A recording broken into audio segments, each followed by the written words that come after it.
I was thinking about something today. Why are people so uptight? You know how many times I had the cops called on me for the dumbest stuff? Yeah, sorry I wasn't the perfect juvenile growing up. I had so many charges, the maximum amount I could have, with a waiver to get in the Air Force. And if I had gotten anything else, even a speeding ticket, I wouldn't have been allowed to join. I remember this preppy girl in high school was sitting there making fun of me with all her friends. I don't even remember what it was about, but she had started this. And so when we were coming in from gym class, I mooned her. Next thing you know, I'm in the principal's office being read my rights. Me, I never call the cops on anybody. I once had a guy straight walk into my house while we were in Japan, and he was completely drunk. If that was me, somebody would have straight called the cops. But I got up, saw he was drunk, and escorted him to his house. And that was it. There was no other trouble after that. I'll say before I figured out he was drunk, I was walking towards him real quick with closed fists though. So yeah, I had to have a waiver to come in the Air Force. And the recruiter told me, if you get in any trouble, even as much as a speeding ticket, you can't come in anymore. So I'm on what they call the delayed entry program for like 9 months. It's basically a waiting period to get into the Air Force because they were backed up at the time. So that's 9 months that I can't get in any trouble at all. And I made it until 2 weeks right before I was supposed to go to basic training. I was riding down the highway with who was my girlfriend at the time, and she was a babysitter. And in her car, she had a clear blue plastic squirt gun with an orange tip. And it was still filled with water, so I rolled down the window and started squirting cars going down the highway.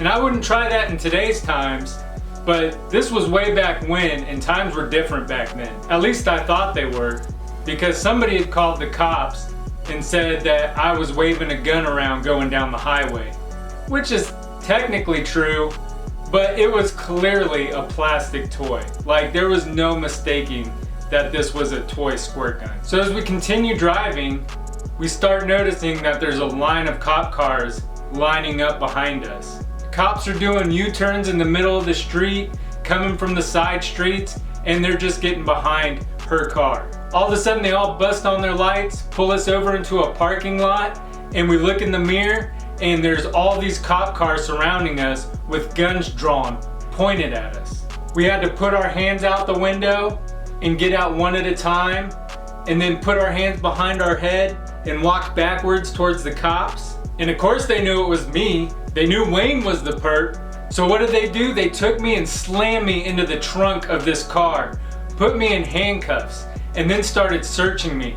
And I got ball tagged. And the cop was like, "What was that? Is that a gun? Is that a gun?" I was like, "No, man, you ball tagged me." And as I'm sitting there with my face planted into this trunk, I can look over and see the minivan with the Karen sitting inside that had called on us, just mean mugging, watching the whole show that she created. Don't these people know that you're messing with people's lives just for your little entertainment? These are the same kind of punk kids that you grew up with, that you played with, and when you did something wrong, they'd be like, "Ooh, I'm telling." And if you get tattled on, you're automatically the one in trouble. Whoever tells first wins. It doesn't matter if they did something wrong or not. If they tell on you, they're after you. They don't care about the person who told, even though they have wrongdoing too. So yeah, at this point I thought my career was over. And I told the cop, I'm like, "Hey, look, I'm enlisted in the Air Force. I can't get in any trouble.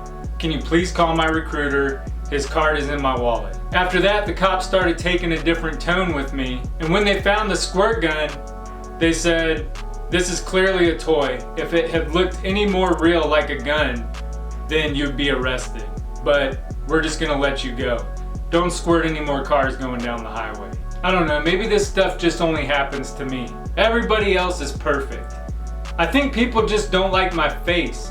Maybe that's why my YouTube channel grows so slowly. It definitely can't be the content. I'm collecting every Super Nintendo game, complete in box, and playing every game on the channel. That's epic. You know what it is? I'll tell you what it is. These people who are so uptight don't have video games in their life. They've got nothing better to do than be a menace to people like me. And today we have 5 more games that we'll be adding to the collection. Let's check them out.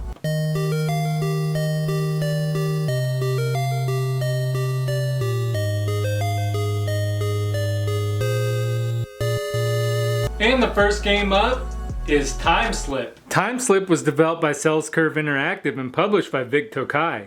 It released for the Super NES in 1993. There's an alien race called the Termatians, and they discover a temporal rift in space, and Termat is directly in its path. They discover the closest inhabitable planet is Earth, and they come up with a plan to travel back in time and destroy mankind before weaponry is advanced enough to retaliate. Humans find out about the plan, and they're only able to send a handful of people to fight against the Termatians in a prototype time travel system. However, the Termatians destroy the portal, leaving only one man left alive to save the Earth, Dr. Vincent Gilgamesh. Time Slip is a run and gun game. You have a standard weapon and special weapons. Your standard weapon can be upgraded to a spread shot. Along the way, you'll have to collect time crystals to add to your temporal guidance system. If you don't keep enough energy in it, you lose a life. It's basically like a time limit. You can also find batteries that will increase your time suit power meter, which is just a health bar. As you progress through the game, you'll find some horizontal shoot 'em up stages. You fire your weapon with Y. You can also use the A button to fire. Using A button will allow you to keep your weapon fixed on the shoot 'em up stages, and it'll allow you to stand still and shoot on the platforming stages. X fires your special weapon, L and R changes your special weapon, and B jumps. Visuals are really detailed and the music matches the gameplay. I was a big fan of the game until I battled some bosses. Bosses take an absurd amount of hits, especially if all you have is a level 1 gun. That somewhat ruined the game for me. Overall, Time Slip is fun, but it gets brutally hard and fighting bosses is monotonous. I'd say it's still worth picking up if you're a fan of run and gun games. Time Slip is game number 184 for the collection, and I have $70 in trade for it. And at $70, that brings our total up to $30,288 for the collection. And the next game up is Race Drivin. Race Drivin was developed by Imagineering and published by THQ. It disgraced the Super Nintendo in 1992. I'm gonna cut right to the chase. Race Driving is the worst game I've ever played. Not just on the SNES, it's hands down the worst ever. I could tell just by reading the manual that the game was gonna be awful. However, I had no idea just how awful. Just look at this! Who thought this was a good enough game to sell people? For starters, it's a racing game, but you don't race any cars. You just have a time limit to beat. The controls are trash. Any input you make is delayed. The frame rate is so bad, I can't even describe it with words. You get 3 tracks and 4 cars to choose from, and that's it. This has got to be the worst game on the Super Nintendo. Avoid this game at all costs. Race Drivin is game number 185 for the collection, and the box and cart were covered in another lot, and the manual cost me $7 shipped. And at $7, that brings our total up to $30,295 for this SNES quest. And the next game up is Izzy's Quest for the Olympic Rings. Izzy's Quest for the Olympic Rings was developed by Alexandria and published by US Gold. It released for the SNES in 1996. The Eternal Flame is missing, so you help Izzy collect 5 Olympic rings in Torch World and light the Atlanta torch. If you don't light the torch, the Atlanta Summer Olympic Games will never happen. Izzy's Quest is a platforming game. It's pretty basic. You use the control pad to control Izzy, Y to do a spinning jump, and A to do a hurdle jump. You can find eggs and bases along the way that contain power-ups. Most of them are just useless bonus points. Some eggs also contain nasty surprises that damage Izzy. When Izzy takes damage, he loses medallions. Just like rings in Sonic, if you lose them all, you lose a life. Each level has a restart torch that serves as a checkpoint. Depending on how fast you complete a level, you can earn a bronze, silver, or gold medal, or nothing at all if you're too slow. Earning a medal will unlock an Elder Challenge bonus level. 2 out of the 5 rings you need are in the bonus levels. Izzy can also find morphing stars, which will morph him into different things like a rocket, baseball player, or swordsman, just to name a few. To unmorph, Izzy has to touch an unmorphing flag. The visuals are bright and colorful, but the game has slowdown and constantly switches between normal speed and the slowdown. The music is there, but it's nothing memorable. The controls are floaty and the gameplay is more frustrating than fun. especially when enemies pop out of nowhere. Overall, Izzy's Quest for the Olympic Rings is a mediocre platform game. This is one you can skip over without missing anything. Izzy's Quest for the Olympic Rings is game number 186 for the collection, and it cost me $27 shipped. And at $27, that brings our total up to $30,322 for the Super NES Quest. Up next we have Super Pinball Behind the Mask. Super Pinball Behind the Mask was developed by Kays and published by Nintendo. It released for the SNES in 1994. Super Pinball is a very basic pinball game. You have two ways to play, competition or conquest.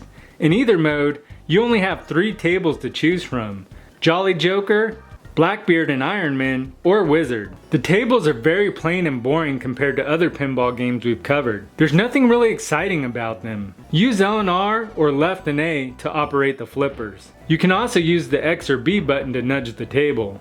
Before shooting the ball, a set of lights appears allowing you to have a chance for a skill shot. If you shoot the ball right when the center one is lit, you get bonus points. In competition mode, you can choose any table you want to play on. In conquest mode, you have to score enough points on a table to move on to the next.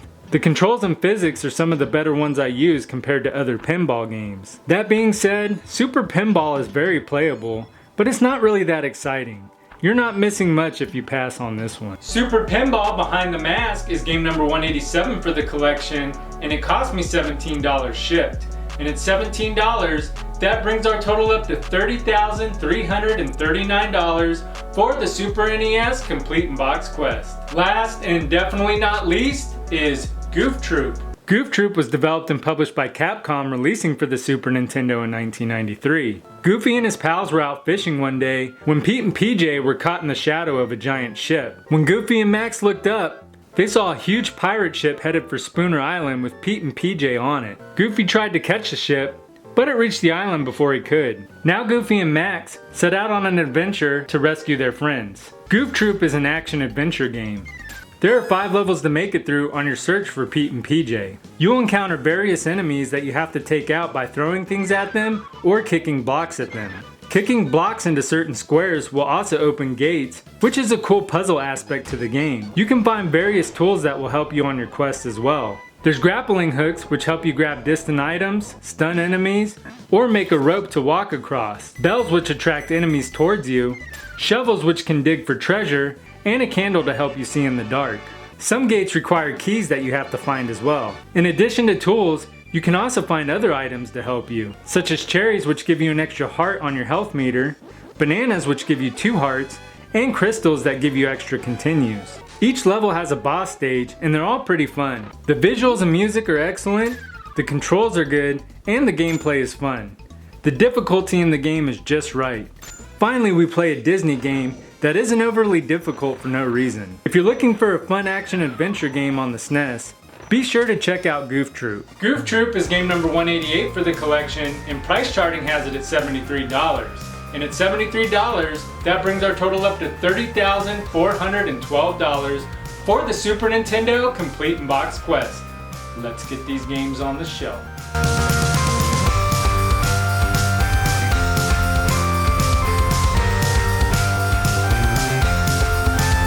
If you enjoyed the video, please make sure to subscribe. I'm completing the entire Super Nintendo library, complete in box, right here on this show. Also, make sure to leave a thumbs up for Goof Troop. Until next time, I'm Gamer Wayne, and thanks for watching.